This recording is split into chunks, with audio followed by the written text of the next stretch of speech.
Hey everyone, it's A John. It's March 5th, 2020 as of 7:30 a.m. Pacific Standard Time, and I cover cryptocurrencies, Bitcoin, Dogecoin, and Dogecoin in particular. I make two videos a day, one in the morning and second one in the evening, and I cover the sticks and the news. So let's get to the news real quick, all right? So yesterday I mentioned that Mark Cuban is something Dogecoin, right? And you can see it over the different websites now, like over in Business Insider. You're seeing it on the New York Post, right? And you're seeing it on even today, Fox News. I saw it on a Reddit Doge post here, right? So we're taking it public here.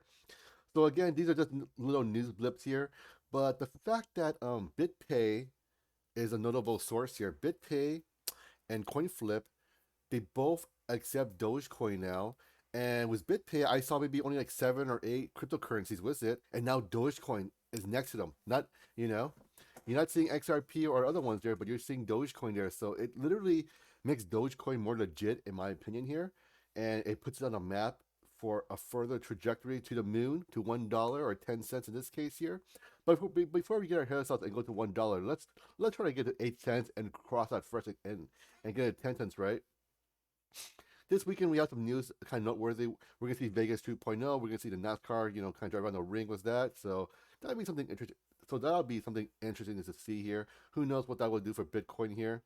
And seeing as how the basketball season has started already, but I'm not sure if there is any in season people sitting in the stadiums yet. As far as I know, due to all the the closeouts or close downs and all those kind of things, or shutouts or shutdowns, what you want to call it. Let me comment below if you guys know if the NBA is accepting live people to sit in the stadiums again. I heard maybe 25% capacity, but I'm not sure if they're actually doing it yet, though, honestly. So if you know, put a comment below and let us know, okay? All right, let's get to the sticks because I'm sure that's what you're here for, okay? So you see, Dogecoin is down today about 1.4%, for the day, but I believe Bitcoin is down 3.5 or 3.6% as of the time of this recording here. So you can see that Bitcoin is taking a deeper dive than Dogecoin here. So in a sense, Dogecoin is outperforming Bitcoin in that sense.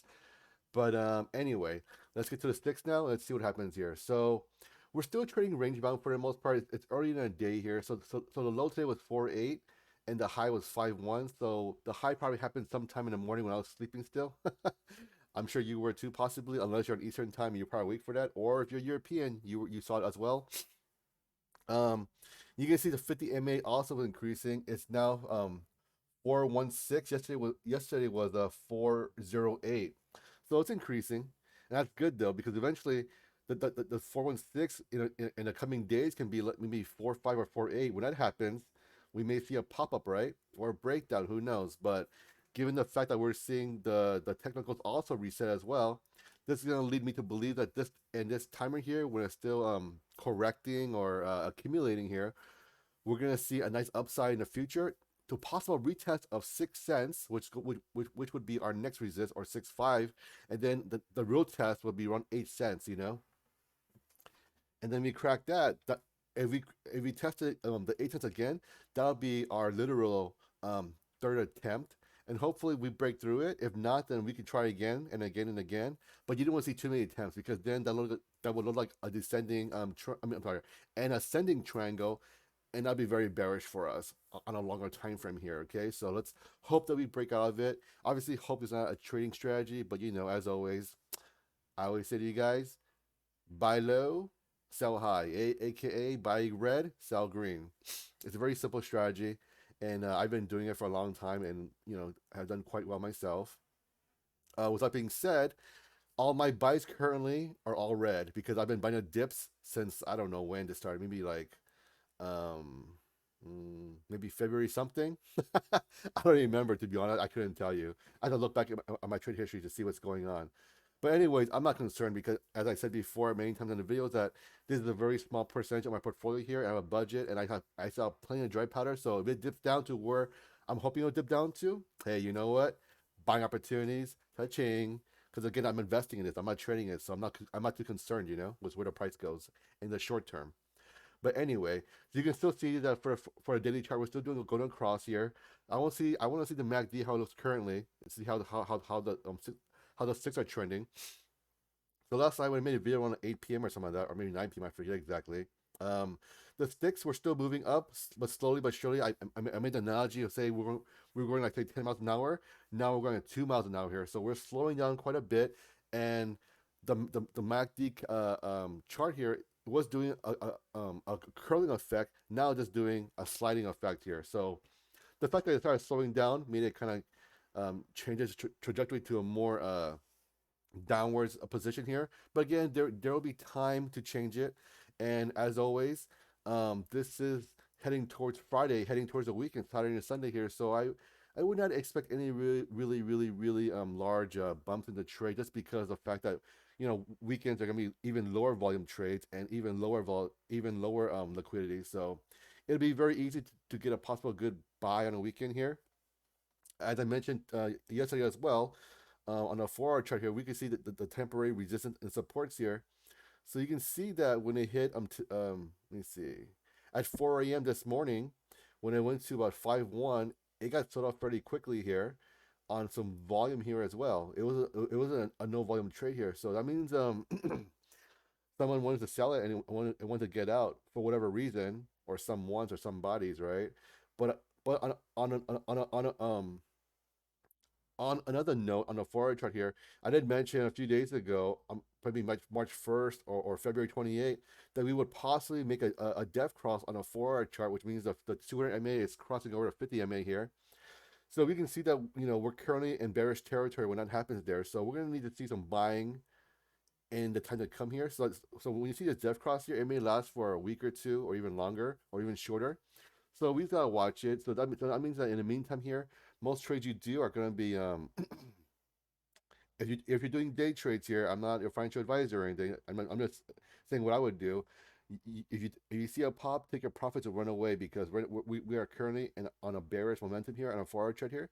So that means on these swing trades here, you're going to see more downside than upside here. Okay. And also, I noticed yesterday and a few days as well that we're seeing this more bearish pattern here. When you see this little hill mountain kind forming here, that means that we're gonna see some possible downsides and break down further. So I see about 4.7 and 4.5 being our next temporary supports. And if you're to do a day trade, I would possibly buy around there and sell a pop if there is one. But again, be careful, because with these with these very low range and low volatility trades here, it's very easy to lose your trade real quick. So just be careful in that sense right there and watch it out. And you gotta be very observant here. So let's see the forward chart here and see what it looks like here. Okay, we can see the MACD here is starting to accelerate.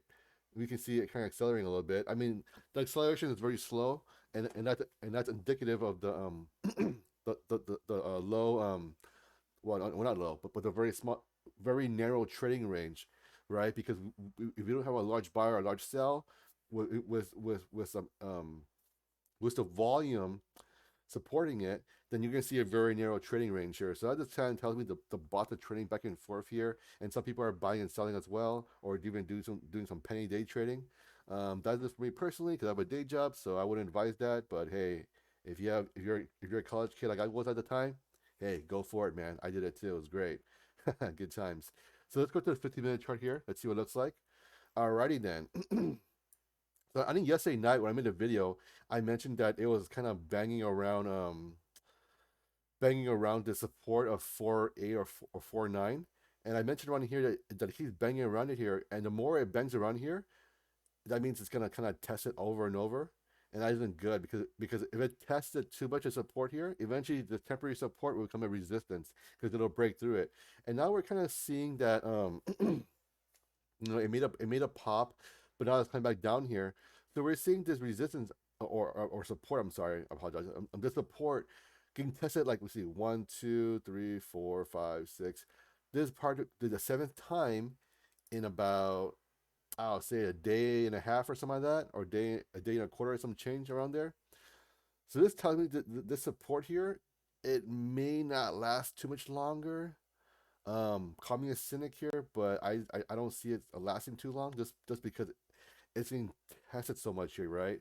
So the more you test something and the more reject off it, yeah, it looks bullish, but at the same time, it can be very bearish as well, right?